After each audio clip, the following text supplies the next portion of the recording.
नमस्कार. तर आज मी स्पेशली शेतकऱ्यांसाठी हा व्हिडिओ घेऊन आलेली आहे, जे की शेतीमध्ये राबतात.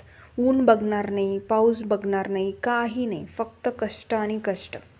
राबणं होईना का, पण त्या बदल्यात आपल्याला आपण केलेल्या कष्टाची किंमत तरी मिळावी, ही अपेक्षा मात्र सर्वांनाच असते. तर आज मी थोडक्यात सांगणार आहे, की जे काही आपण करतो ते व्यवस्थित पद्धतीने केलं म्हणजे कोणत्या दिवशी काय पेरावं, जेणेकरून ह्या दिवशी आपल्या मालाला व्यवस्थित भाव मिळेल, असे व्यवस्थित नियोजन करायला हवे. तर आज मी माझ्या पेरूच्या बागेत आहे. साधारणतः 7 महिन्यांची बाग आहे. तर यामध्ये जे काही चढ उतार येतील ते मी डिटेलमध्ये तुम्हाला सांगत जाणार आहे. तर सर्वप्रथम आम्ही बेड पाडून व्यवस्थित आपण म्हणू शकतो की पेरूला वाढण्यासाठी मदत केली आहे.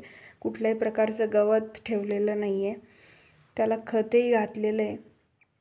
तशी अजून व्यवस्थित सेटिंग झालेली नाही आहे, पण एक 4-5 दिवसामध्ये तेही काम आम्ही करणार आहोत, की नेमकं कशा पद्धतीने झाडाला प्रॉपर छाटलं पाहिजे, जेणेकरून त्याला व्यवस्थित फुलं येतील, कळ्या येतील आणि व्यवस्थित पेरूही लागतील. तर असा प्रॉपर गायडन्स मी तुम्हाला करणार आहे. तर ह्या व्हिडिओमध्ये एवढंच. नंतर जे काही अपडेट्स येतील ते मी तुम्हाला नक्कीच सांगत जाणार आहे. त्यामुळे चॅनलला सबस्क्राईब करून ठेवा, जेणेकरून मला तुमच्यापर्यंत माहितीही पोहोचवता येईल. So thank you.